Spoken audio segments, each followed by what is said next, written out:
is the Orange Zone, sponsored by Apex Entertainment. What's up, everyone? Welcome in to another edition of the Orange Zone podcast. That's Ashley Wenskoski. I'm Samantha Croston, and today we are joined by a very special guest, SU alum Dan Conley. Dan, thanks for being here again with us. Thank you for having me. He did such a great job the last time that we wanted to bring him back on again. Mungro is coming around the mountain in later episodes, but he was unavailable this week, and we really appreciate you filling in. You bet. This is an exciting episode for you to be here. This is our Week 1 preview, Syracuse, Tennessee, on a national stage this Saturday, and I'm thinking everyone's feeling really amped up about this game. Yes, Week 1 is finally here. Obviously, we know that Syracuse has a big test here in Week 1. None of those gimme games to start the season. None of those. It is a non-conference opponent, but it is a Power 4 SEC opponent. They go down and play number 24 Tennessee in Atlanta at noon on Saturday. I know fans are finally excited to see this team out on the field. It feels like we've had so much build-up, right, toward Fran Brown's second season. So much excitement with this program, the quarterback battle, the whole 9 yards. So, Dan, I want to get your thoughts initially. How are you feeling heading into this Tennessee game? I'm excited to see what's going to happen. I've done a little bit of research myself on the quarterback positions for both teams, and with Tennessee, the way that they ran the ball last year was really they were dominant, and being a top 10 team running the ball last year. So compare that with where we were number 1 in the country last year throwing the football. On the back end of it, we were, I think, 126 and running the football. So, in my opinion, if we get out early, scoring some touchdowns, then Tennessee's got to rely on throwing the ball. And doing a little bit of research on Joey Aguilar, he was like a 60% guy at Appalachian State for the last 2 years. So, I think getting up on them early is a key, one of the keys to winning on Saturday. I mean, first of all, Dan Conley, certified ball knower. I mean, this guy is awesome. No, I agree with that. And I think, to start, when I think about Syracuse football in Tennessee, I want to start with some of the things that I feel are similarities, which are two things that are coming to mind. Number one, these are both teams where there are a lot of question marks when you're looking at the position groups. Both teams that lost a lot of talent, especially in the skill positions, and a lot of young players, which I think is going to play a factor tomorrow. You also have two teams, interestingly enough, that went through a position battle at the quarterback position. There are a lot of unknowns there, I guess is my point. Yeah, not only that, but I think this is a game that almost illustrates this new crazy era that we're in of college football, right? Because both Steve Angeli and Joey Aguilar, both starting quarterbacks in this game, transferred to their schools after spring practice and won the job, right? Both of these guys got to these campuses in nearly May, right? Late April, and are coming in, learned the playbook, won the job, and are going to be leading their teams here in late August. So I think, first of all, that's just something that's new and funny, right? You never would have seen that in years prior.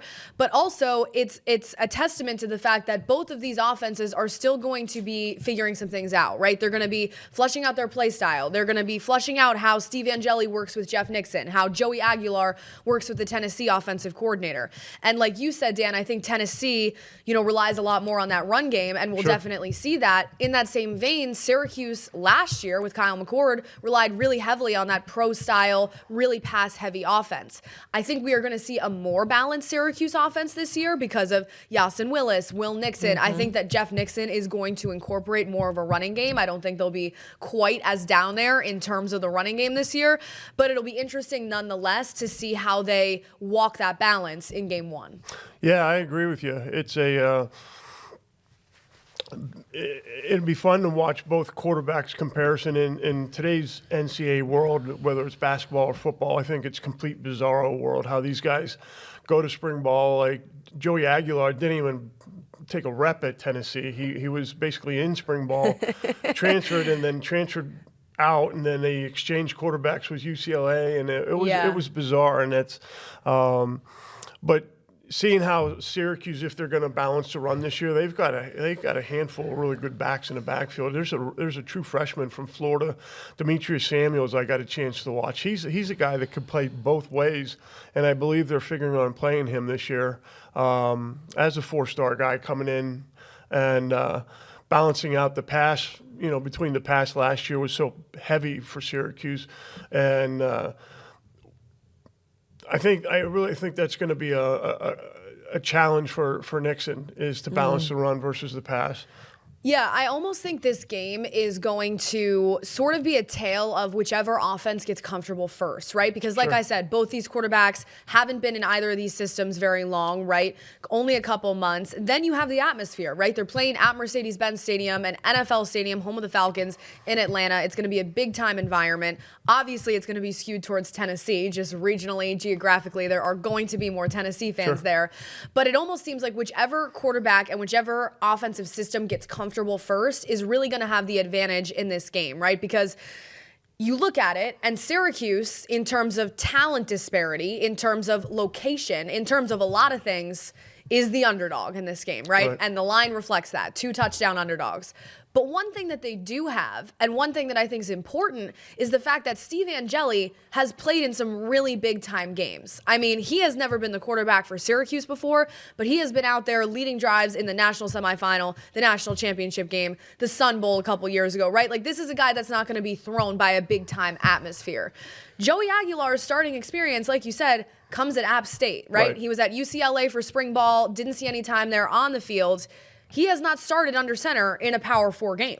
I love Steve Angeli's experience. I watched the national championship game last year, and I was the one saying, why are you putting the other quarterback in? Keep this guy in, because he led Notre Dame down and scored a touchdown and got him back into the game. So he's played in big-time environments where I think that's one of the comparisons where I think we have the advantage at the quarterback position because of Steve Angeli and his experience at such a high level where, you're App State, you're playing lower-level Division I teams. You may catch a Michigan here and there, but most of those games are lower-level Division I teams. So I give our quarterback the check mark in the quarterbacks in the quarterback play. Yeah, I mean, let's be fair. I think even Notre Dame compared to Syracuse, it just feels like Notre Dame's on national television every single week. It's one of those schools that you're seeing over and over and over again. So yes, they are absolutely used to those big primetime games. And this is an example of that, right? It's going to be on ABC. It's going to be part of a college football triple header. It's the first game in that triple header. It is a lot of pressure.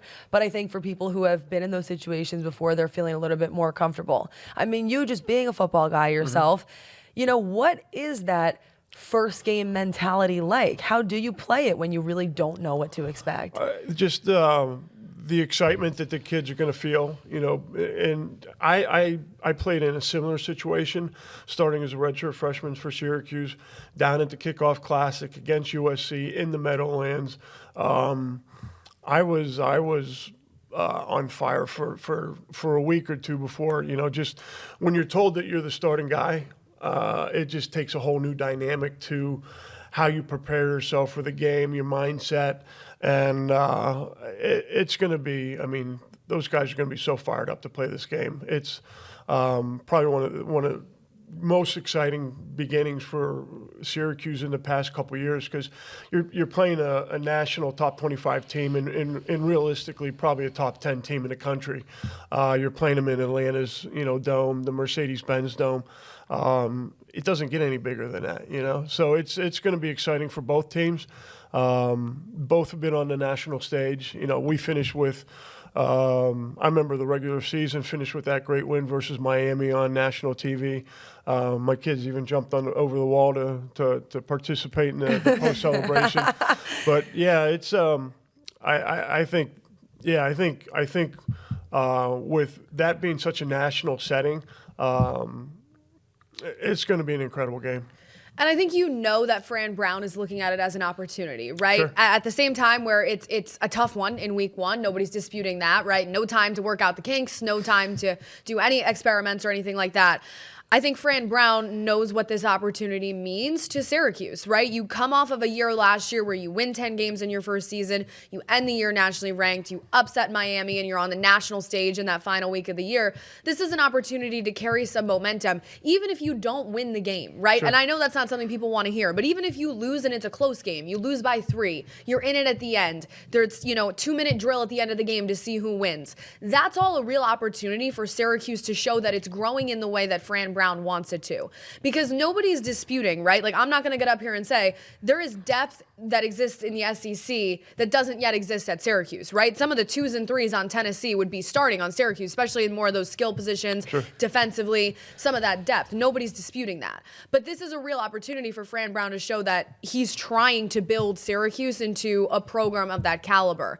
And not only that, Fran has another little advantage here, which I thought of earlier, which is that when he was at Georgia, he played Josh Heupel in Tennessee. Right. So in terms of some of these more random matchups, right, ACC, SEC, Fran Brown is actually a little more familiar with Josh Heupel's system than, your random other coach. And let's not act like he has not been watching film at all hours of the day all week. One of the bangers that came out of this week's press conference is he said, if I didn't have a wife, I wouldn't go home. Like, I'd just stay in this office. I mean, it's a nice enough office these days. Like, I might sleep there too. No, he really mentioned that. And I think, obviously, it's funny that you said the phrase nobody's disputing, because I truly had that on the tip of my tongue. I was going to say the same thing. But I was going to say nobody's disputing the fact that in year one of the Fran Brown era, he already in some ways, created a legacy. He already, even if he stayed here for 1 year and left, everyone would be like, remember that year? Yeah. Remember what he did in 2024? He put Syracuse back on the map.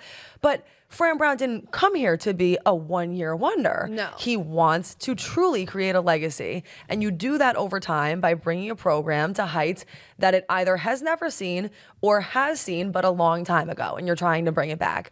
In this instance, I think for Fran Brown, that's what year two is all about. Is now you're sort of going against that current of, well, last year you did a great job, but it was an easier schedule. Now in year two, when it's a much tougher schedule, how well can you do? And what exactly does success look like? And I think maybe that's where we bring Dan in. With a tougher schedule, for you as an alumni, what feels like a successful year? Whether that is a win total or something else, like what would you want to see here to know, hey, Syracuse is moving in the right direction? It might not be 10 wins, let's be fair. Yeah, it may not be. I still think that they have the capabilities of winning 8 to 9 games this year. I know it's a tougher schedule than it was last year. I think most coaches are going to go out. They're not going to talk about wins and losses throughout the entire season. They're going to focus on the first game and say, we got to be 1-0 coming out of this week. And that's where the momentum takes you. And Ashley said, whether it's a close game, I don't like to say a close loss, but I gotta, I'm optimistic about Syracuse. I'm a little bit like Mungrove. I'm gonna pick Syracuse on this one, and I may do so the entire season. Just I'm such a huge fan of what Fran's done with the players, with the community. The amount of time that the players have spent in the community. It's just a different ball game, and it's seeing being a 8-9 win team. I could see that happening this year. I would be very interested to see if they're able to hit that. And in a few minutes, we are, just so you guys know, going to do our season prediction, win total, and our predictions for this week. So I guess since we're here now, we may as well do that. You picking Syracuse this week?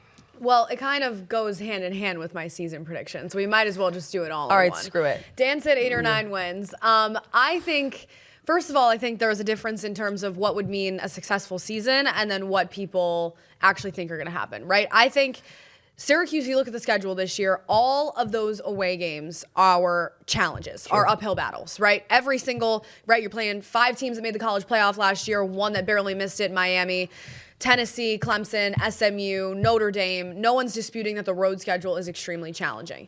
To me, that means you have to win all of your home games. The home schedule on the opposite end of that is very doable, right? Sure. You have Colgate coming in, you have UConn to start, and then you have teams like Pitt and Boston College. And the reality of the situation is, I know it didn't happen last year, but if Fran Brown wants to take this program where he wants to take this program, we can no longer be losing to Pitt and Boston College, right? Those are ACC in-conference games that you need to win and need to be, you're not sweating over.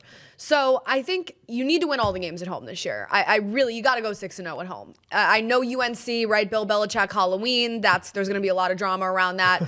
You have to go 6-0 at the Dome. And then beyond that, I think you have to get 1 or 2 of these on the road, right? You have to get 1 or 2 of these games that you're not expected to win. I'm going to say that my season prediction is 7-5. I think even with all the energy and the momentum, you can't dispute that the caliber of teams that they're going against here are a challenge.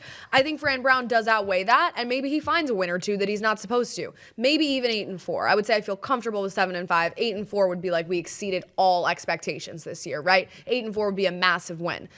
But in terms of this week, in terms of I'm saying you need to sniff out a win or two here on the road that you weren't supposed to, I think Tennessee could be one of those. I really do think when you look at the matchups, when you look at the fact that it's week 1, it is a neutral site, right? You're not, it's not Rocky Top over here, even though Fran Brown's been blasting that. You're not playing at Tennessee. So when you look at the circumstances around the game, I think it could be a close loss. I think if everything breaks right for Syracuse, they could find a win. But the other side of that is Tennessee is known for its defense, right? That's Josh Heupel's whole thing. They're known for having this lockdown defense, this lockdown run defense. So I think that's going to be a lot for Syracuse to overcome. So I don't want to say that I'm predicting a Syracuse win because I don't feel totally confident about that. I'm saying that in terms of my 7-5 prediction, I could see this being that game. But everything has to go right if you're Syracuse. I'm feeling like you're copping out on the Tennessee. We need to know if you're picking Syracuse or not. I'm not picking Syracuse. I can see it, but I'm not picking Syracuse. Okay, Tennessee. Just so I have that on the record. I wrote this down at 406 just because I knew that you were going to say that for your season prediction, and this happens to us a lot. You see, I wrote it at 406. What did I write? 7 wins. That's Okay, right. sure. That's right. Because I'm not going to say something I don't mean, and I knew I wouldn't want to. I was like thinking in my head, should I differentiate based on what she says? But then you said 7 wins, and I wanted to say 7 wins, so I'm going to say it still. I think 7 wins is perfect. I think it's right on the money. Like I think. You're right to say that they should, and it's almost like they must go 6-0 at home, but I just don't see that happening. I feel like UNC is that spooky Halloween loss or something. I think there is probably one game that you drop at home, and then maybe you eke out, to use an Ashley Wenskoski term, 1 or 2 on the road. I think that if my prediction is that Syracuse is going to go 7-5, then I think they almost have to win against Tennessee. To me, when you're looking at that road schedule, you need 2 road wins. Right, and this is one of them. If there really is 2 road wins, because in my prediction, there's going to be a little bit of breathing room at home and there is going to be 1 loss, then that means that you do need, 2 wins on the road, and I think Tennessee has to be one of them. I'm going to go with the Syracuse win. It is going to be extremely close, and it certainly would be an upset. But there's so much about Tennessee that we just don't know, too. I know that they're coming in at 24, but that's also a far cry from where they were last year. Nobody really knows in the listen, I'm not saying I agree with a lot of the rankings once you get further into the season, but in week 1, who really knows where any of these teams are going to end up? And how often do you see a team ending up? Tennessee could be in the top 10 by week 4, or they could be out of the rankings. Who really knows that, including the media experts, honestly? So because of that, and because of the unknowns on both sides, because of Steve Angeli having a little bit more of that exposure to big games, and because they are not playing at Tennessee, not a true road game in that sense, although I agree there will be more Tennessee fans. There's no doubt about that. Fran Brown's prepared for that challenge, and I think that this team is ultimately ready. So I'll go Syracuse wins. I'm going with Dan. Well, I'd like to say, and I think that this is like important to point out for Syracuse in general this year, but especially headed into this game, this Tennessee game feels like it's going to come down to whoever wins on defense, right? We just said it, both of these offenses, it will probably matter which quarterback gets comfortable first, can lead drives down the field. But these 2 defenses, it seems like they're going to battle it out there, right? Because Tennessee, known for this really good defense, Syracuse's defense has to prove that it is improved from last year. We heard so much last year from Elijah Robinson and Rob Wright and Fran Brown himself and all the defensive staffers about we need to tackle better. We need to do this. You saw 2 losses last year. Stanford and Boston College, right? 4th and 9, 4th and 1. Those were defensive miscues, and they were defensive little mishaps. The defense is going to be a critical part of this team this year because, like it or not, no matter how good Steve Angeli is or develops to be later in the season, you don't have Kyle McCord coming out there on offense to bail you out of bad situations defensively, right? Kyle McCord was almost like your mulligan. You knew a few things could go wrong. You knew you could go down 21-0 in the game and still win it. You don't know that this year. That might be the case. I actually think you do know that this year, and it's not going to happen. Yeah, and it's not going to happen. It might be, but probably not, right? That was just like a a unicorn exceptional situation. So I think both in week 1 and later in this season, we're going to learn a lot more about Fran Brown and Elijah Robinson and his defensive staff, and if they've made those coaching adjustments, right? Those schematic adjustments. Like, we know that this staff can recruit, can galvanize a community, can get big time transfers out of the portal. They can do a lot of those intangibles. But now it's time to show it on the field. Sure. Can you scheme and can you adjust your coaching style when you need to? I agree with that. Listen, you said, I'll go even one step further. You said like this first game is going to come down to defense, and I completely agree with that. I think this entire season is going to come down to defense. It really is. And the Kyle McCord thing was at the top of my mind the second you said the word defense. I'm thinking in my head, Kyle McCord was the reason why you were able to win all of those games, to be honest. Yeah. I mean, it's not to say that no one else, of course, there were other contributors, but all of those games were spearheaded by Kyle McCord. This kind of season feels like it might be a different kind of season in that maybe it's not just one individual who is always consistently leading. Maybe it is, but week by week, a team effort. And a part of that is how long is this defense going to be able to hold off other offenses in the case that Steve Angeli or whoever is leading the charge needs a little bit more time to get the ball rolling. I think you have to, in a lot of these games, since it is such a tougher schedule, you have to stay close. I think you have to stay within a touchdown or maybe 2 scores the entire game. Because I do think that once it gets, to your point, to 21 points, to a Miami situation on national television, it's not going that way. And that's just my opinion. Dan, before we wrap up, any final thoughts that you have about, well, put it this way. We know that Fran Brown in year 1 won 10 games. Yeah. We know that the community is on his side now, and we know that it was an impactful first year under his leadership. But what would a strong season in year 2 mean about Fran Brown and what he's able to do here? I think it solidifies the fact that he wants to be here. You know, it's been asked by many of my friends, you know, do you think he's going to leave after year 2, after year 3? And I really think that he wants to be here. And for him to start to create a legacy here, like some of the past coaches, the great coaches of Syracuse has, is first of all having a winning season. You got to be able to win 6 or 7 games to get yourself to a bowl game. And then you've got to steal a handful of games. You know, and for these players to go out and play the Notre Dames, the Clemsons, the Tennessees of the world, those are games that you look forward to when you're selecting a school. You kind of look on the back of the media guide, or today you look on the website or on Twitter and just check out the schedule and say, I want to play against the best teams in the country. And this year, these guys, both offensively and defensively, are going to see the best players in the country this year. So I think, you know, for Fran and his staff to cement himself, you know, as, you know, I'm here to stay. You know, I think it's, you know, winning season, but I think he's going to pull a couple games out of his hat, you know, and I got a chance to watch Steve Angeli a handful of times in fall camp. He's everything I thought he would be coming from Notre Dame and watching the semifinals and the final game. So I think while he may not be a Kyle McCord, I think he's the right man for the job. I think he's gonna play well enough for us not to lose. Is something I've heard recently, and I tend to agree with that. I think he's going to play well on Saturday. I think if Steve Angeli is 75% as good as Kyle McCord, that's a win, right? I mean, Kyle McCord had the best ACC passing season in the history of the conference, right? Like, we forget exactly what Kyle McCord was able to do last year. So I think if Steve Angeli is 3/4 of that, you consider that a win if you're Fran Brown, right?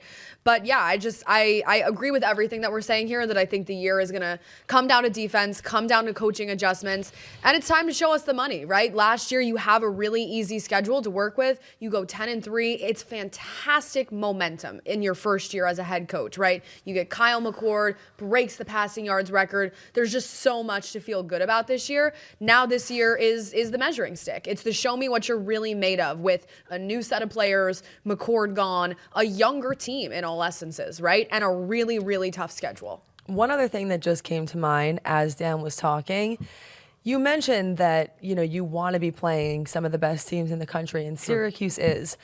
there are inevitably some Syracuse fans and certainly a lot of people who root against Syracuse who are discussing the fact that, well, the Orange have a really tough schedule this season. Right. But for you, just being a former football player and having that mentality, shouldn't some people be viewing this as an opportunity to elevate Syracuse as a program? Yeah, it's a good point. Or exactly what you said, where some people are going to think, oh, this is a challenging year. You know, you got to look within those four walls of that new facility, that practice facility, and just ask the kids, are they excited about playing, you know, the next 12 games against a legitimate schedule? And I'm sure every one of those kids will say, absolutely. I'd much rather play this schedule than play a schedule that's laden with, you know, lower Division I teams or, you know, more or less the Big East schedule from back in the day. Two games that stick out to me are just funky games from last year. Was that BC game where they just decided to pound the ball, and that Pitt game. There was something really strange about that game. I don't know what it was, but it almost seemed like It was like Kyle McCord. Pitt, yeah, well, it almost seemed like Pitt knew what was going on. I mean, it's not to be unheard that people steal signals, they steal whatever it is, playbooks and such, but they had a tendency of knowing what we were doing. So that was a unique game that I thought was really strange last year. But that leading me into where my predictions are, I still think that I agree with you guys. They got to play really well at home. To go undefeated at home may be a stretch, and it may not be that last game of the season with UNC. It may be, you know, it could be that BC. I know that Fran, after that BC game, said it's not going to happen again. And defense, you've got to be able to tackle, and it's a focus of emphasis that, you know, Rob Wright and that defense, took when in the practices that I watched. They were doing a ton of tackling, live periods, so. And I think it's those, right, it's what I said before. It's the defense with the tackling and some of the fundamentals. Sure. But it's also, right, like I don't want to see a game this year like Stanford last year, 4th and 9. You got their best and pretty much only wide receiver option, not double coverage, right? It's stuff like that where you know the coaching staff is going to grow in that way too this year. And that's, I guess, what you're looking for as well. Just to make sure we have it, what is your season prediction? I said 8 or 9. Okay. I think I'll go with 8 wins. Okay, 8 wins. Love to see it. 8 wins, 7 wins, 7 wins. Well, Dan, thank you so much, as always, for joining us. Be sure to like, comment, and subscribe. And thank you, as always, to our sponsor, Apex Entertainment. Otherwise, we will see you guys back here next week for our Week 2 preview. Talk soon.